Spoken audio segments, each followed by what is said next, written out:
Good evening everyone, once again let us start. कल हम लोगों ने जहाँ से छोड़ा था वहीं से आज क्लास को रिज्यूम करेंगे। कल हम लोग एग्जाम्पल नंबर 18 पढ़ रहे थे। एग्जाम्पल नंबर 18 को हम लोगों ने हाफ कंप्लीट किया था। हाफ पार्ट मैंने छोड़ा था, मतलब रिसिप्ट पार्ट मैंने कर लिया था और मैंने यहाँ पर आप लोगों का पेमेंट पार्ट को छोड़ दिया था। तो अब हम लोग पेमेंट पार्ट पर आ रहे हैं बहुत जल्दी से। आज मुझे कम से कम 20 एग्जाम्पल नंबर तक कंप्लीट कराना है। सो स्टूडेंट्स मेरे साथ में पार्टिसिपेट करिएगा और मेरी हेल्प भी करिएगा। तो चलिए स्टार्ट करते हैं। अब पेमेंट में सबसे पहला आइटम लिखा हुआ है आपको मेडिसिन्स, और आपको यहाँ पर स्टॉक ऑफ मेडिसिन्स भी दिखाई देगा, ओपनिंग और क्लोजिंग बैलेंस। तो आपने यहाँ पर किया मेडिसिन्स टू मेडिसिन्स,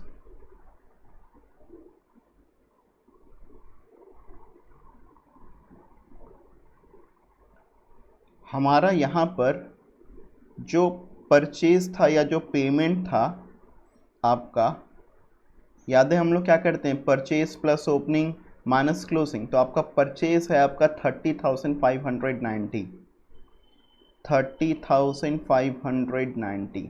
आपने यहाँ पर प्लस कर दिया ओपनिंग और लेस कर दिया क्लोजिंग। तो ओपनिंग है आपके लिए स्टूडेंट्स, ओपनिंग आपको दिया हुआ है 8810 और क्लोजिंग आपको दिया हुआ 9740।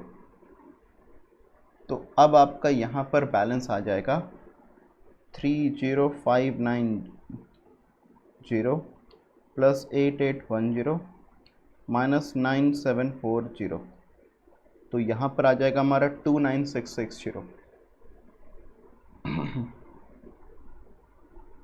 ये हमारा हो गया मेडिसिन्स कंज्यूम्ड 29660। अच्छा, अब हम यहाँ पर बात करें बैलेंस शीट में। तो बैलेंस शीट में हमारा स्टॉक ऑफ मेडिसिन्स जो क्लोजिंग वाला है वो क्लोजिंग बैलेंस शीट में आ जाएगा, और स्टॉक ऑफ मेडिसिन्स जो ओपनिंग वाला है वो ओपनिंग बैलेंस शीट में आ जाएगा। तो मेरा क्लोजिंग का कितना है स्टूडेंट्स, मेरा क्लोजिंग का है 9740 और ओपनिंग का है 8810। 9740 और यहाँ पर मैंने लिख दिया 8810।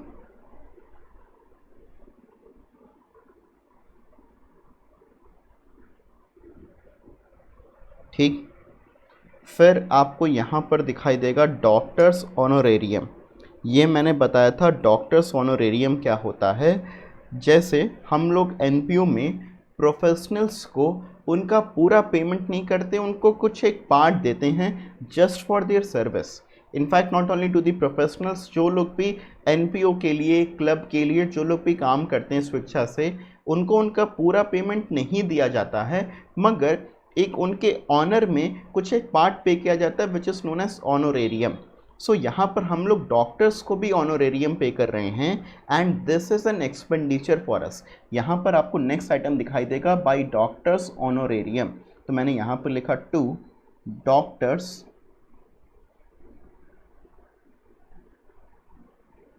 ऑनोरेरियम।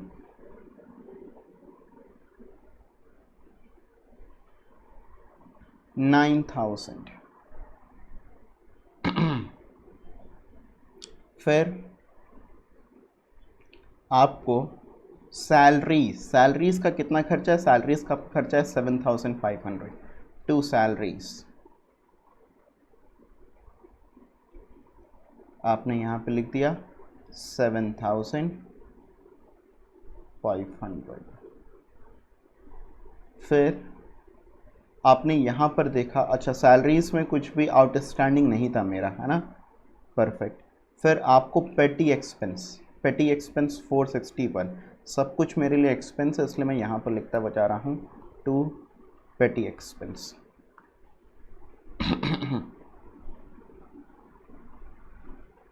आप लोग देखेंगे स्टूडेंट्स, मैं यहाँ पर क्या कर रहा हूँ, मैंने यहाँ पर इनकम एंड एक्सपेंडिचर के साथ साथ में अपनी ओपनिंग और क्लोजिंग बैलेंस शीट भी एक ही बार में प्रिपेयर कर लिया है। फिर आपको यहाँ पर दिखाई देगा इक्विपमेंट्स 15,000। और आपको एस्टिमेटेड वैल्यू ऑफ इक्विपमेंट्स यहाँ पर दिखाई देगा ओपनिंग में 21,200 और 31,600।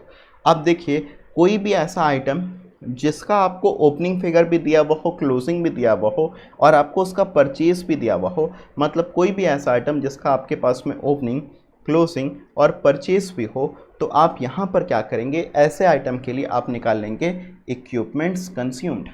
आपने यहाँ पर निकाल लिया टू इक्विपमेंट कंज्यूम्ड। यहाँ आपका आ जाएगा परचेज प्लस ओपनिंग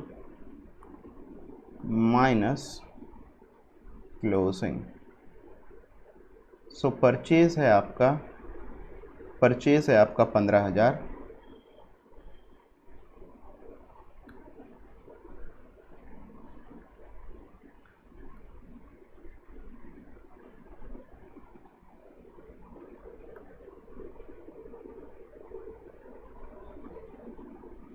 ओपनिंग है आपका 21,200 और क्लोजिंग है आपका 31,600। ओपनिंग 21,200 और क्लोजिंग है आपका 31,600। सो आपका इक्विपमेंट्स कंज्यूम्ड आ जाएगा 15,000 प्लस 21,200 माइनस 31,600, 4600। ये आ गया मेरे लिए इक्विपमेंट्स कंज्यूम्ड।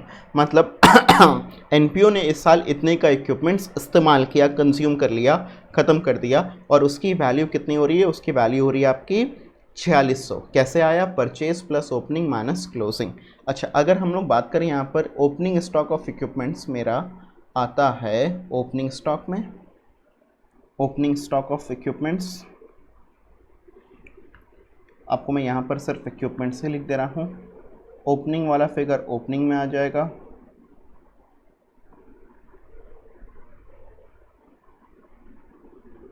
और क्लोजिंग वाला फिगर इक्विपमेंट्स का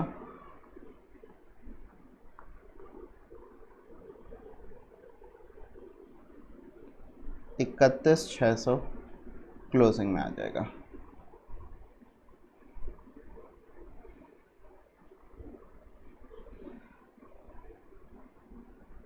फिर आपके पास में expense on charity show, expense on charity show ये है आपका 750।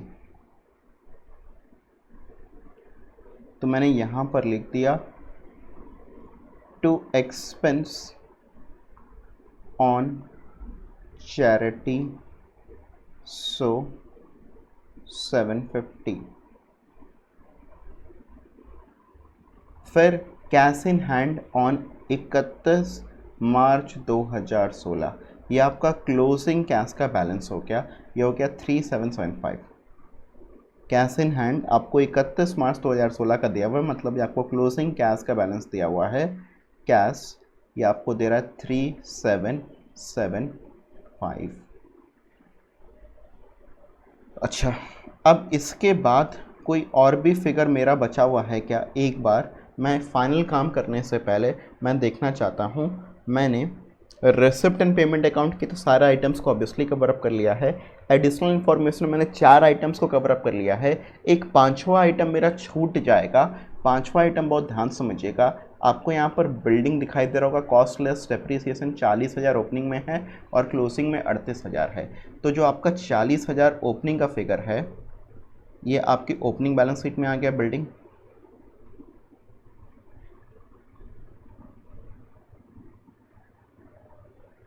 और जो हमारा क्लोजिंग बिल्डिंग है 38,000 ये आपके क्लोजिंग बैलेंस शीट में आ गया।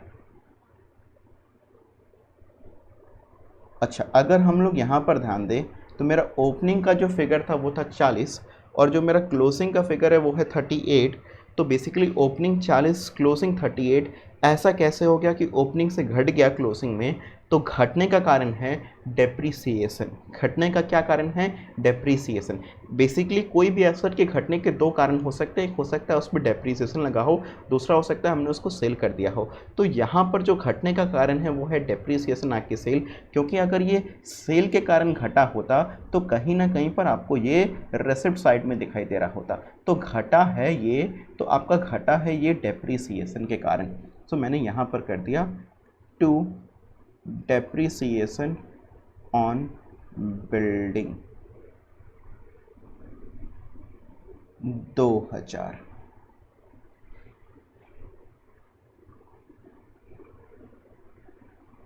अब ये ध्यान से यहाँ तक की बातों में अगर किसी को भी डाउट हो तो मुझे बताए।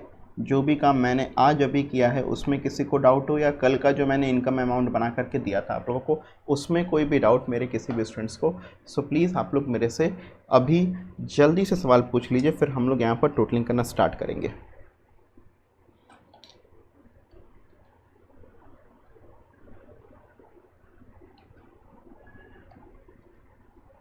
Any doubt?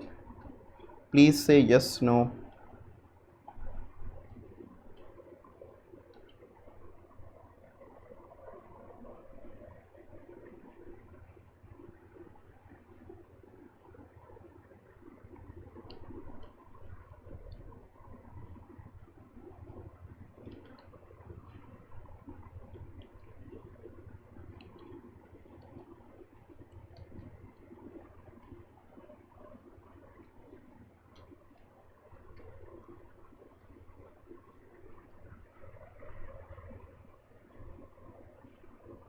चलो perfect perfect perfect perfect perfect.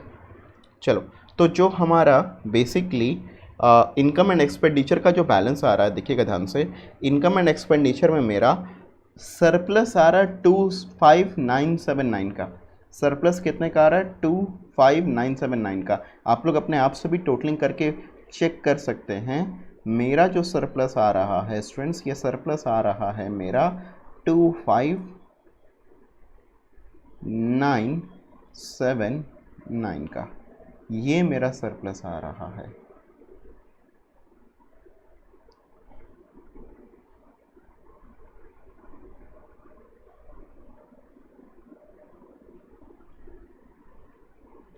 Totalling जो आ रहा था मेरा वो आ रहा था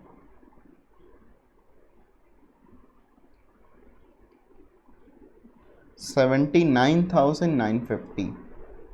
एक बार आप लोग भी अपने एंड से इसको कैलकुलेट कर लीजिएगा। मेरा तो यही फिगर आ रहा है 79,950 टोटल आ रहा है, और मेरा इनकम साइड बड़ा था एक्सपेंडिचर साइड से। By how much amount? By 25979। अच्छा, अब मैं यहाँ पर पहले ओपनिंग बैलेंस शीट को टैली करूँगा। पहले मैं किसको टैली करूँगा? ओपनिंग बैलेंस शीट को। तो मैंने ओपनिंग बैलेंस शीट में यहाँ पर टैली करने को देखा तो मेरे पास में जो एसेट साइड्स में जो फिगर है वो है 7130 प्लस 1,00,000 240 8810 21,200 40,000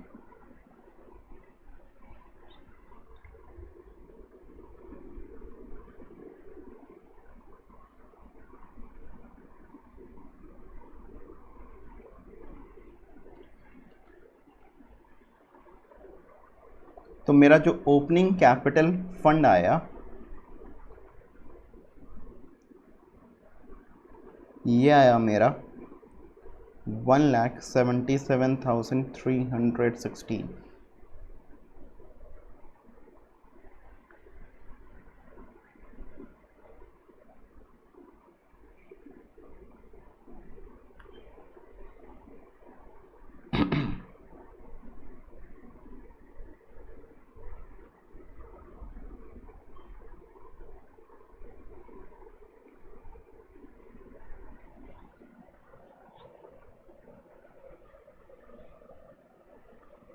ठीक, अब हम लोग क्या करेंगे? क्लोजिंग बैलेंस शीट बनाएंगे। क्लोजिंग बैलेंस शीट बनाने में मैंने यहाँ पर क्या किया? कैपिटल फंड,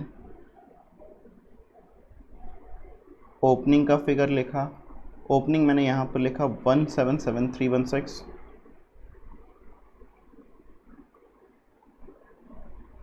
प्लस मैंने यहाँ पर कर दिया सरप्लस।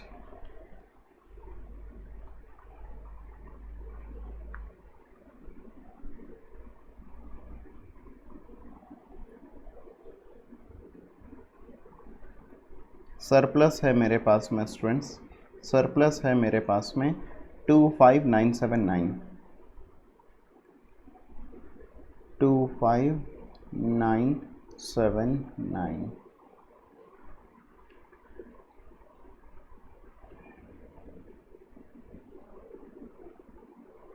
2,03,295 प्लस 100, 2,03,395। एक बार एसेट्स की भी हम लोग टोटलिंग कर लें।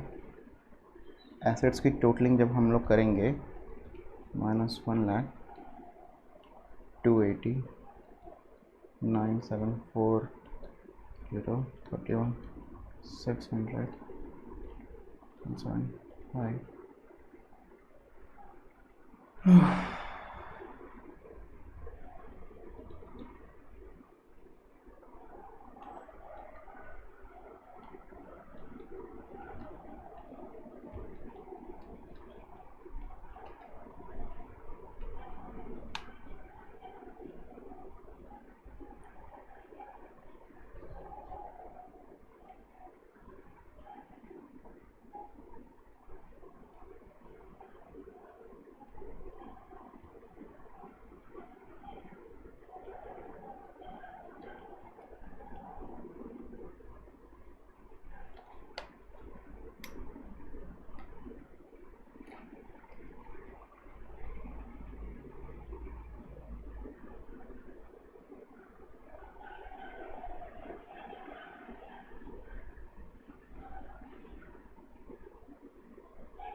वन सेकेंड स्टूडेंट्स, मेरी बैलेंस शीट टैली नहीं कर रही है। मुझे लगता है कि इस क्वेश्चन में कहीं पर मिस्टेक है।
जी, इस क्वेश्चन में एक मिस प्रिंटिंग हो गई है स्टूडेंट्स, क्योंकि ऐसा तो होता नहीं है कि हम बनाएं और बैलेंस शीट टैली ना करें। इस क्वेश्चन में जो कैश का बैलेंस लिखा हुआ है वो 3,775 लिखा हुआ है, मगर यहाँ पर होना चाहिए 23,775, यहाँ पर होना चाहिए 23,775। सो अगर हमने यहाँ पर 23,775 इसको लिखा, इसको करेक्ट किया बेसिकली, अब आप देखोगे आपकी बैलेंस शीट यहाँ पर टैली कर जाएगी। You can make the corrections in your assignment as well. अब आपका ये टोटल यहाँ पर 2,03,395 आ रहा है। Now you can correct over here and you can copy this. If you have any doubt you can ask me.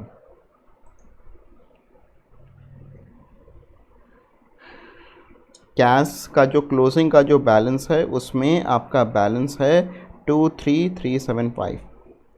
we treat honorarium as a recurring. Yes, we have to treat honorarium as a recurring, क्योंकि हम लोग उन professionals को हमेशा ये honorarium देंगे, continuously देंगे, हर साल वो लोग अपनी सर्विसेज हमें प्रोवाइड करेंगे और उसके बदले में हम लोग उनको ऑनोरेरियम पे करते हैं Surjit.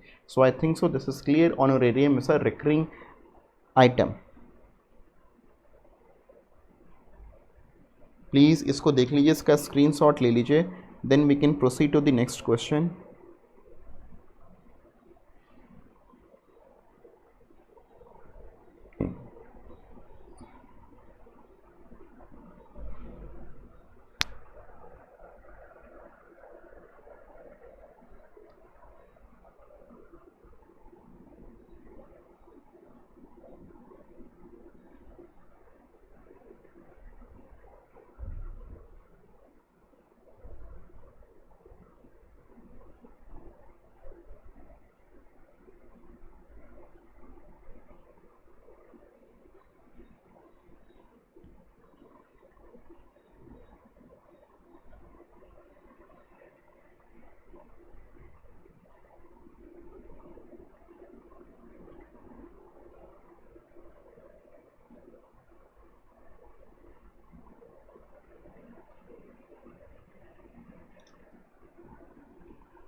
So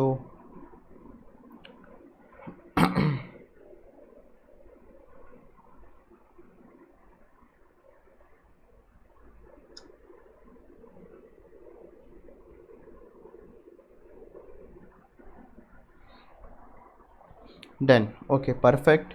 Chalo, let us come to the next example now. Let us come to the next example. We are coming to example number 19.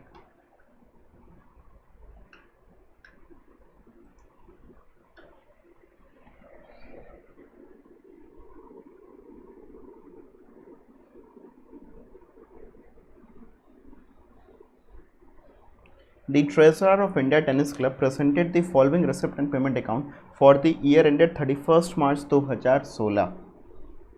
ठीक, आपको रेसिप्ट एंड पेमेंट अकाउंट दिया हुआ है. आपको पहले यहाँ पर ढूंढना है कि आपसे रिक्वायरमेंट क्या मांगा है. आपसे यहाँ पर क्या है, prepare receipt, prepare income and expenditure account for the net so the balance sheet as on that date. So मेरे को यहाँ पर इनकम एंड एक्सपेंडिचर अकाउंट मांगा है और साथ साथ में मेरे से balance sheet as on that date का मतलब होता है मेरे से यहाँ पर जो बैलेंस शीट मांग रहा है वो क्लोजिंग वाली मांग रहा है, ओपनिंग नहीं मांग रहा है. मगर मुझे यहाँ पर ओपनिंग कैपिटल फंड नहीं दिखाई दे रहा, तो क्योंकि मुझे यहाँ पर ओपनिंग कैपिटल फंड नहीं दिखाई दे रहा, इसलिए मैं क्या करूँगा, ओपनिंग बैलेंस शीट भी बनाऊंगा. आप लोग समझ रहे हैं ना स्टूडेंट्स, अगर मुझे कभी भी ओपनिंग बैलेंस शीट नहीं बनाना पड़ेगा तो फिर वो एक ही सर्कमस्टांसेस होगा जब मेरे पास में ओपनिंग कैपिटल फंड होगा. अगर मेरे पास में ओपनिंग कैपिटल फंड है तो फिर मैं ओपनिंग बैलेंस शीट नहीं बनाऊंगा. अगर मेरे पास में ओपनिंग कैपिटल फंड नहीं है तो फिर मुझे ओपनिंग बैलेंस शीट यहाँ पर बनाना पड़ेगा. तो मेरे हिसाब से ये फंडा सभी बच्चों के लिए क्लियर है. चलो आगे आते हैं. Also prepare the relevant account for competition of various items. Okay, so काम करना स्टार्ट करते हैं. हम लोग यहाँ पर इनकम एंड एक्सपेंडिचर अकाउंट बनाएंगे, ओपनिंग बैलेंस शीट बनाएंगे और क्लोजिंग बैलेंस शीट बनाएंगे. मैंने फॉर्मेट तीनों का ही एक साथ में पहले ड्रॉ करके रखा था ताकि हम लोग आज के काम को बहुत जल्दी से कर सकें. पहले हम लोग यहाँ पर क्या पढ़ेंगे, पहले हम लोग यहाँ पर पढ़ेंगे एडिशनल इन्फॉर्मेशन. तो फिर आपको यहाँ पर दिखाई देगा टेनिस बॉल, आपको दिया हुआ है ओपनिंग क्लोजिंग, आपको यहाँ पर क्रेडिटर्स दिखाई दिया हुआ, सब्सक्रिप्शन दिखाई दिया हुआ और क्लब कोड्स दिखाई दिया हुआ है. अब यहाँ पर पढ़ते हैं receipt and payment account. Cash का आपको ओपनिंग बैलेंस दिया हुआ है. कैश का ओपनिंग बैलेंस कहाँ पर आएगा, आपका कैश के ओपनिंग बैलेंस शीट में. सो कैश आपने यहाँ पर लिख दिया 10,200.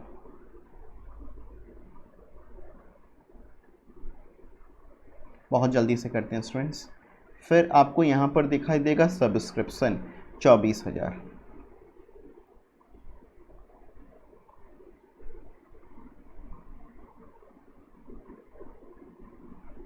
प्लस करना है आपको आउटस्टैंडिंग करंट ईयर का और लेस करना है आपको आउटस्टैंडिंग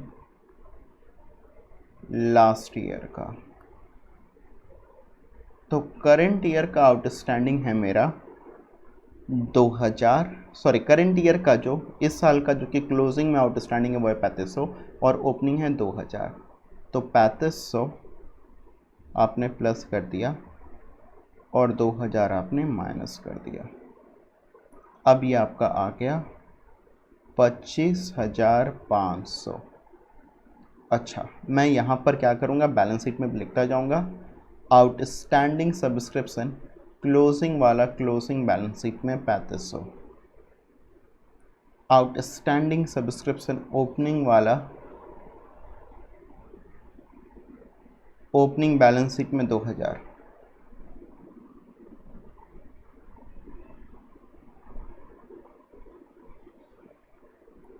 फिर सेल ऑफ रेफ्रेशमेंट्स आपको यहाँ पर दिखाई देगा 30,500, ये भी मेरे लिए इनकम है, मैंने यहाँ पर लिख दिया बाय सेल ऑफ रेफ्रेशमेंट्स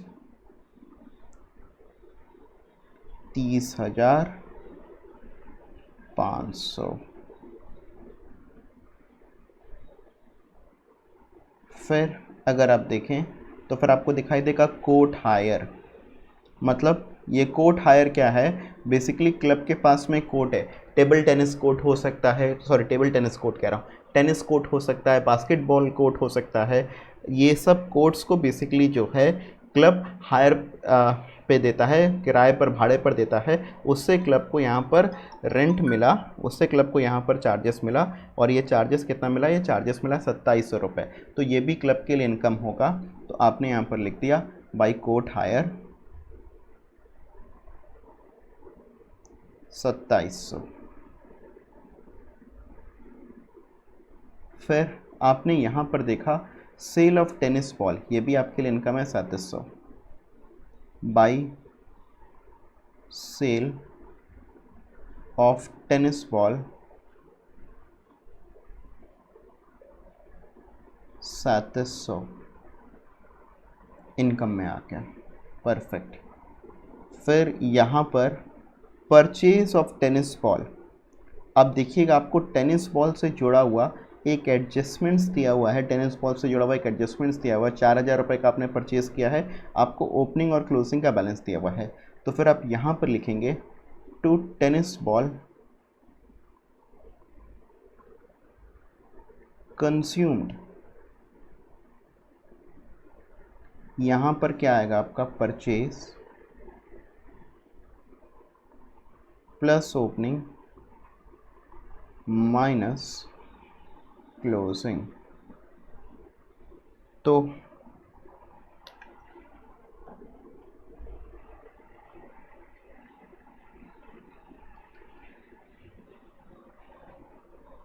हमारे यहाँ पर परचेज कितना है, हमारे यहाँ पर परचेज है 4000, ओपनिंग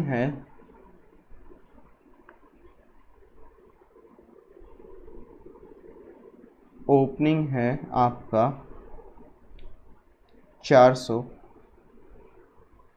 क्लोजिंग है आपका 900, तो यहाँ पर आ जाएगा आपका 3500।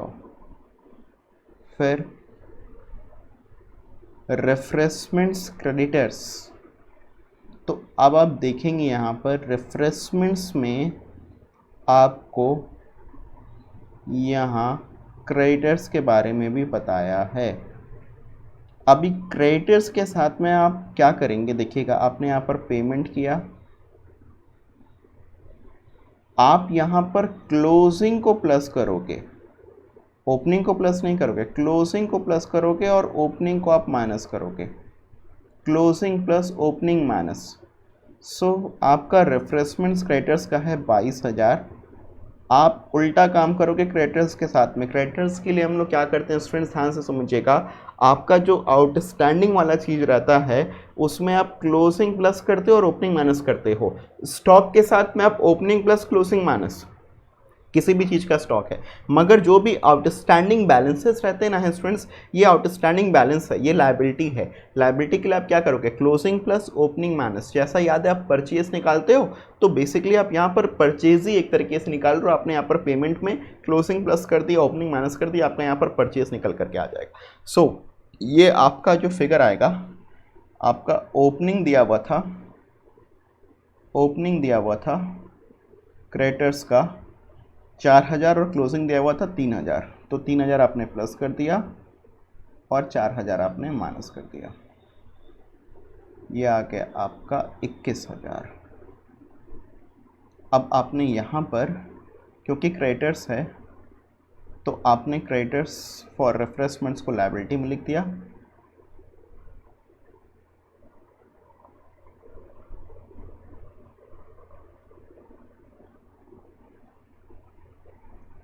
क्लोजिंग वाला 3,000 और creditors for refreshments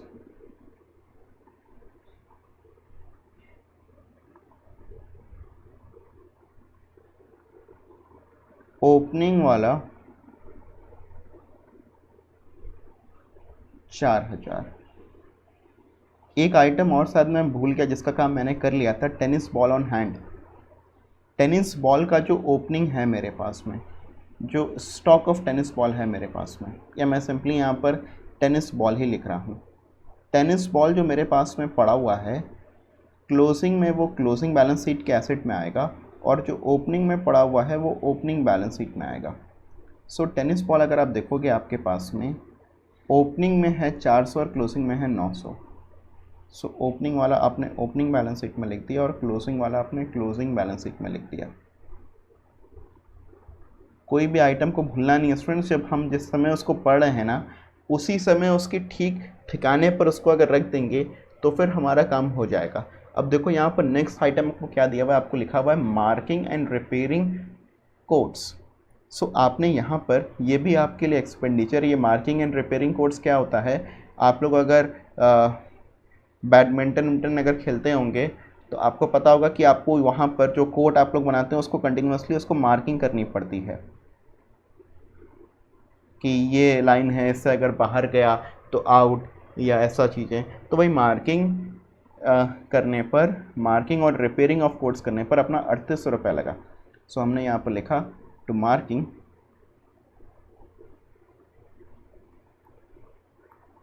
and repairing of courts 3800। फिर कंस्ट्रक्शन ऑफ न्यू कोड।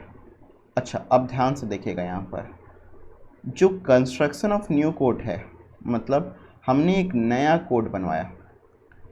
तो जो ये कोड है, जैसे मेरे पास में एक क्लब कोड है, ये क्लब कोड मेरे लिए एक्सपेंडिचर नहीं है, this is an asset for me.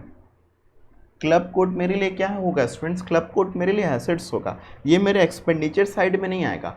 इस पर बेसिकली मैं कुछ दे सकता हूँ तो फिर डेप्रीसिएशन दे सकता हूँ, मगर यहाँ पर मुझे डेप्रीसिएशन के बारे में कुछ भी नहीं बोला है तो मैं इस पर डेप्रीसिएशन भी नहीं दूंगा। सर तो फिर ये कोड्स कहाँ पर आएंगे हमारे, तो जो ये कोड है हमारे लिए ये हमारे एसेट साइड में आएगा। अब आपको यहाँ पर दिखाई देगा कि आपका क्लब कोड करके आपको यहाँ पर ओपनिंग का फिगर दिया हुआ है 60,000। मतलब आपके पास में जो क्लब कोड था ओपनिंग में स्टार्टिंग में आपके पास में क्लब कोड 60,000 रुपये ओपनिंग में था। अब आपके पास में क्लोजिंग में जो क्लब कोड है ये है 85,000। कैसे, ओपनिंग में 60, आपने 25,000 रुपये ड्यूरिंग द ईयर खरीदा, अब आपके पास में हो गया 85,000। फिर जनरल एक्सपेंसेस 31,000।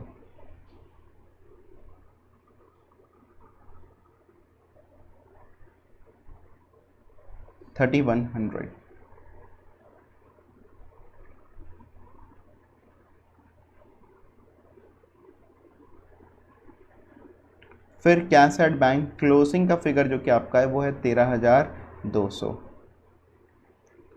तो कैश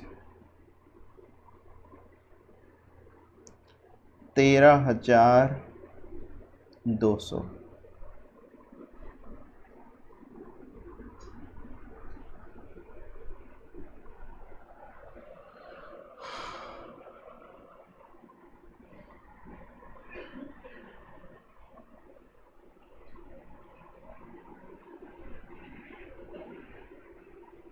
और कोई आइटम जो कि हम लोगों ने छोड़ दिया, और मेरे को लगता है एडिशनल्स हम लोगों ने पूरा कंप्लीट कर लिया। रेसिप्ट एंड पेमेंट से हर एक आइटम हमारा आ गया है।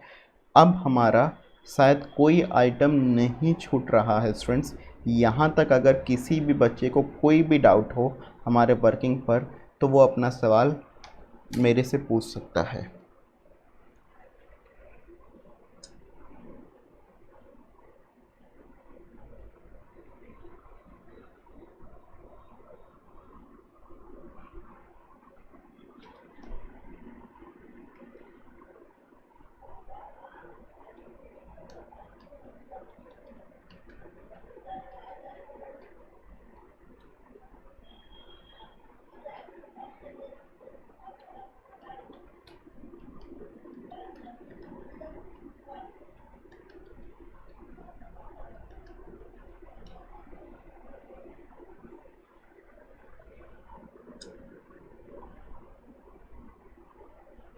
Please explain one more time club code. Club code में,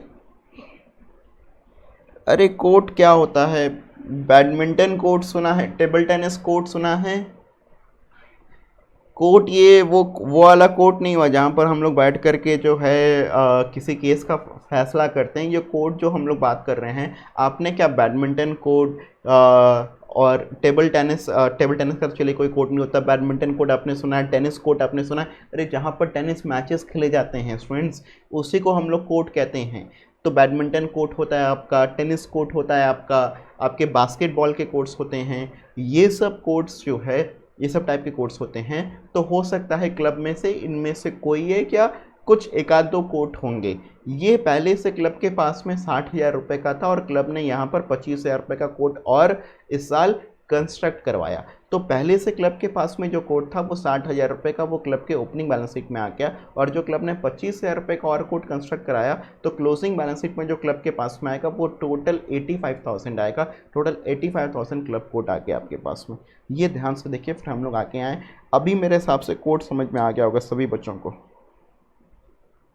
treatment in balance sheet it's very simple. Treatment in balance sheet मतलब कोर्ट आपके लिए एसेट है, क्योंकि कोर्ट जो है हमको जैसे आपकी बिल्डिंग लैंड नहीं होता है, तो फिर कोर्ट आपका क्या होता है, लैंड पर ही तो बनता है। तो वो लैंड पर आपने बेसिकली उस पर बना लिया होगा बढ़िया सा कुछ कोर्ट वोट जो है। तो ये कोर्ट आपके लिए एक तरीके से एसेट है और ये आपकी बैलेंस शीट में आएगा। अब जो मेरे पास में ओपनिंग बैलेंस था वो मैंने ओपनिंग बैलेंस शीट में लिख दिया। अब जो मेरे पास में मैंने इस साल 25,000 रुपये का कोर्ट और कंस्ट्रक्ट कराया।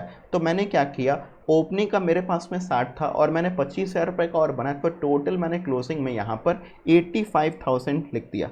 कोर्ट पर डेप्रिसिएशन का रेट एक तो हमको दिया नहीं है, दूसरी बात आप ये समझो कि कोर्ट कायदे से डेप्रिसिएट करेगा भी नहीं, क्योंकि court is build upon land और लैंड की वैल्यू कभी भी डेप्रिसिएट नहीं करती। हम लोग लैंड पर कभी भी डेप्रिसिएशन चार्ज नहीं करते हैं। तो यहाँ पर कोर्ट पर डेप्रिसिएशन आपको नहीं बताया, उस पर एक चीज़ आपको बताया था, आपको मार्किंग एंड रिपेयरिंग बताया था। मार्किंग एंड रिपेयरिंग को आपने एक्सपेंडिचर में यहाँ पर पुट कर दिया। Any other doubt?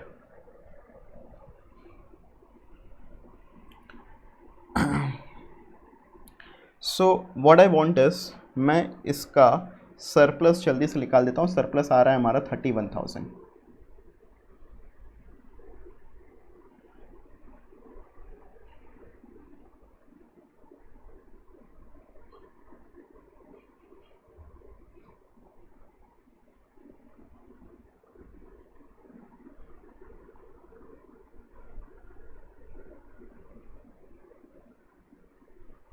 अच्छा, फिर मैं ओपनिंग कैपिटल फंड यहाँ पर निकाल देता हूँ जल्दी से।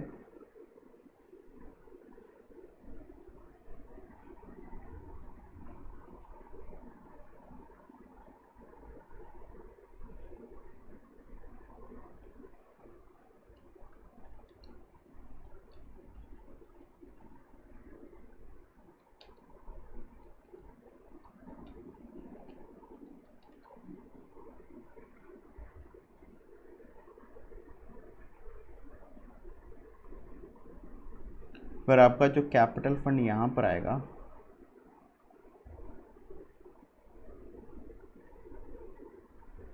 ओपनिंग का फिगर आएगा 68,600 प्लस आया आपका सरप्लस 31,000।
सो मेरे हिसाब से ये मेरा बैलेंस शीट टैली भी हो गया। आप लोग यहाँ पर देख लीजिए, कोई भी डाउट हो तो प्लीज़ बताइए, कोई भी डाउट हो तो फिर बताइए। नहीं तो फिर हम लोग आगे बढ़ते हैं। Let us come to example number 20 now. Done, perfect. चलो थैंक यू सो मच। जल्दी से हम लोग एग्जाम्पल नंबर 20 पर आते हैं। From the following receipt and payment account of Sony Club and from the additional information prepare income and expenditure account for the year ended 31st December 2016 and the balance sheet on 31st December 2015 and 31st December 2016। अब देखिए यहाँ पर मेरे से income and expenditure account तो मांगा ही मांगा है, साथ साथ में मेरे से ओपनिंग और क्लोजिंग दोनों बैलेंस शीट मांगा है। आपको रेसिप्ट एंड पेमेंट अकाउंट दिया हुआ, एडिशनल इन्फॉर्मेशन दिया, club had received 20,000 for subscription in 2015 for 2016। मतलब क्लब को 2015 में ही 2016 के लिए सब्सक्रिप्शन मिल गया था। तो ये इसका मतलब क्या हुआ, दिस मीन्स एडवांस सब्सक्रिप्शन हमें मिला था in last year for current year. हमें एडवांस सब्सक्रिप्शन मिला था लास्ट ईयर में फॉर करेंट ईयर। ये एडवांस सब्सक्रिप्शन का हम लोग क्या करेंगे स्टूडेंट्स, ये एडवांस सब्सक्रिप्शन जो है हम लोग जो है अपने सब्सक्रिप्शन में ऐड कर लेंगे। तो हम ऐड कर लेंगे। आपको यहाँ पर लिखा हुआ है salaries have been paid for 11 months. Salary को आपने कितने मंथ्स के लिए पे किया, आपने पे किया 11 मंथ्स के लिए। तो सैलरीज 11 मंथ्स के लिए पे किया, तो फिर आपका 3,30,000 डिवाइडेड बाई 11, आपका 30,000 रुपये का एक महीने का जो ये सैलरी आएगा, ये सैलरी फॉर 1 मंथ, ये आपका आउटस्टैंडिंग सैलरी है। कैसी सैलरी है ये आपकी, आउटस्टैंडिंग सैलरी है। कितनी आउटस्टैंडिंग सैलरी है स्टूडेंट्स की, आउटस्टैंडिंग सैलरी आपकी है 30,000 की। सर ये कैसे आपने बताया, क्योंकि जो सैलरी 3,30,000 रुपये का आपने पे किया स्टूडेंट्स, ये आपने सिर्फ 11 महीने की सैलरी पे किया, जबकि सैलरी हमको 12 महीने की पे करनी होती है। तो ये मेरी सैलरी एक महीने की आउटस्टैंडिंग है। फिर स्टॉक ऑफ स्पोर्ट्स इक्विपमेंट्स, आपको ओपनिंग और क्लोजिंग दोनों बता दिया है। ओपनिंग बता दिया 3 लाख, क्लोजिंग बता दिया 6.5 लाख, और यहाँ पर आपको बताया है stock of sports equipment purchased 4 lakh. तो ये 4 में आपने ओपनिंग प्लस किया और क्लोजिंग माइनस किया, तो फिर आपका स्पोर्ट्स इक्विपमेंट कंज्यूम्ड आ जाएगा। फिर आपका ओपनिंग बैलेंस आ गया, क्लोजिंग बैलेंस आ गया। तो ये ओपनिंग बैलेंस शीट में, क्लोजिंग बैलेंस शीट में सब्सक्रिप्शन आपको पता है कहाँ पर आता है। एक आइटम आपको यहाँ पर दिया हुआ, interest on investment at the rate of 8% per annum for full year 40,000। सो आपको यहाँ पर फिर से इस क्वेश्चन में हम लोगों ने किया भी था इस टाइप का क्वेश्चन, आपको जो इंटरेस्ट रिसीव हुआ है ये आपको बताया है 40,000 रुपये, और आपका जो रेट ऑफ इंटरेस्ट है ये आपको बताया है 8% पर एनम। इसका मतलब ये हुआ कि आपको यहाँ पर वैल्यू ऑफ इन्वेस्टमेंट्स इस क्वेश्चन में निकालना पड़ेगा, क्योंकि आपको वैल्यू ऑफ इन्वेस्टमेंट इस क्वेश्चन में नहीं दिया हुआ है, ये आपके लिए मिसिंग है। तो मैंने आपको बताया था वैल्यू ऑफ इन्वेस्टमेंट को मान लीजिएगा x,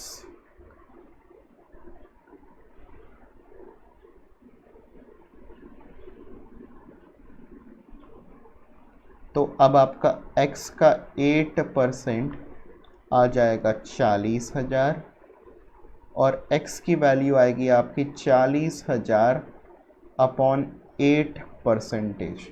तो x आ जाएगा आपका 40,000 divided by 8%, 5 lakh.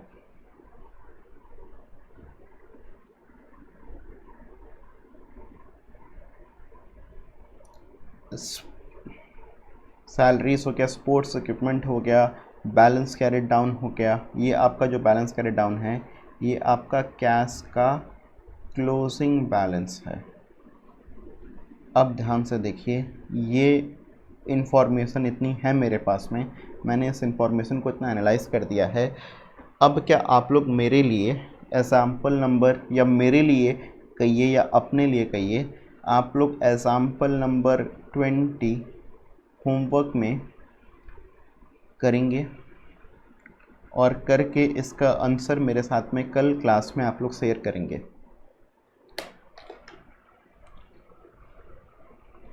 Any doubt from example number 20 that you have? Any doubt from example number 20 that you have?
चलो,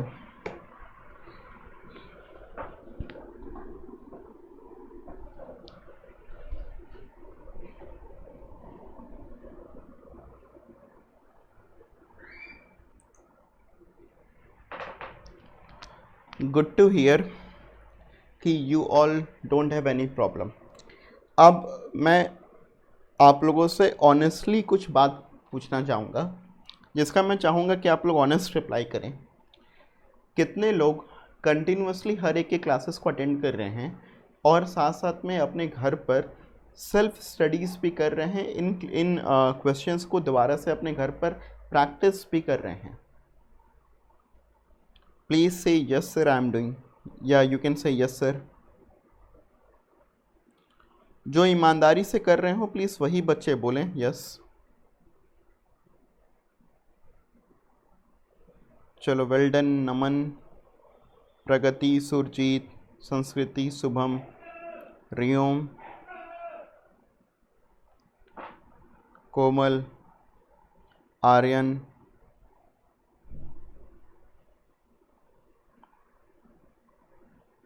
तो नमन, प्रगति, सुरजीत, संस्कृति, शुभम, सौरभ तिवारी, प्रियांशु, रियोम, कोमल, आर्यन, निखिल, देख देख करके आप लोग अपने दोस्तों को हाँ ना मत बोलिए।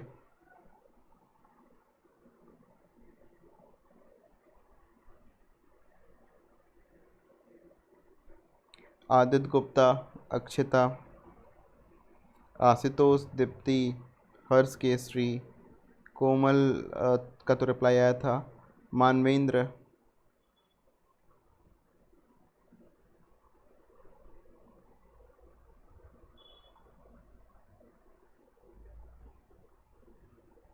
श्रेया बनवाल, Vinayak,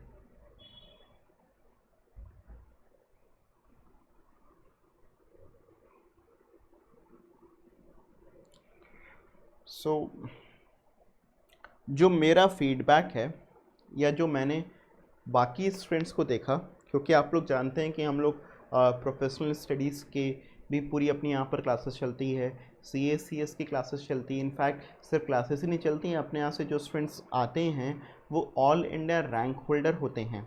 we hold the most number of all India ranks right now.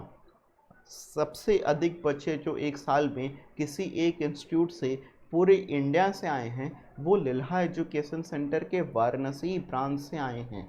So students, मैंने जब अपने CA/CS के स्टूडेंट्स से जब बात किया तो मुझे उनसे ये बात पता चला कि सर कोई इंटरनेट नहीं किसी के यहाँ पर, तो किसी के यहाँ पर कुछ बहाना है, तो किसी ने कोई और बहाना बनाया, किसी ने बताया सर हम लोग पढ़ रहे हैं, धीरे धीरे करके पढ़ रहे हैं, अच्छे से नहीं पढ़ पा रहे हैं, मन नहीं लगता है पढ़ने में। ये सब सिर्फ़ और सिर्फ बहाने हैं। अगर हम ये सोचें कि लॉकडाउन अगर नहीं होता या हम इस सिचुएशन में अगर आज नहीं आते तो क्या हम घर पर अपने बैठ करके सीरियसली पढ़ाई नहीं कर रहे होते। उस समय हमें स्कूल भी जाना पड़ता, हमें कोचिंग भी करना पड़ता, हमें स्कूल का भी होमवर्क करना पड़ता और हमें कोचिंग का भी काम करना पड़ता। तो अब तो बेसिकली हमें क्या करना है स्टूडेंट्स, हमें सिर्फ और सिर्फ आपको ये 2-2.5 घंटे की बस खाली क्लासेस करनी है और उसके साथ साथ में आपको इतने ही घंटे सेल्फ स्टडीज़ भी करना है। आप बिलीव करिए, अगर आप इतना चीज़ों को सिस्टमेटिकली ढंग से कर लेते हैं तो फिर आपको एग्ज़ाम्स में कोई नहीं रोक सकेगा। आप बहुत अच्छे तरीके से अपने एग्ज़ाम्स को क्रैक करेंगे। You will be passing with flying colours more than 95%। जो स्टूडेंट्स बहुत अच्छा करते हैं, जिनके 90 या 95 से प्लस आते हैं, पता है वो लोग क्या करते हैं, वो लोग कोई बहुत ज़्यादा पढ़ाई नहीं करते हैं, वो बस सिंसियरली पढ़ाई करते हैं, स्मार्ट वर्क करते हैं, डेली एक रूटीन बनाते हैं, उसी रूटीन के हिसाब से अपने क्लास वर्क को भी करते हैं, अपने होमवर्क को भी करते हैं, सारी चीज़ों को रिकॉल करते हैं। तो उनके पास में एक प्रॉपर एक स्ट्रैटेजी होती है, आपके पास में भी एक प्रॉपर स्ट्रैटेजी होनी चाहिए। और इस समय तो क्योंकि आप लोग 24 आवर्स अपने घर पर बैठे हुए हैं, so you have ample amount of time to sit and study at home. So please students, make maximum utilization of this thing right now.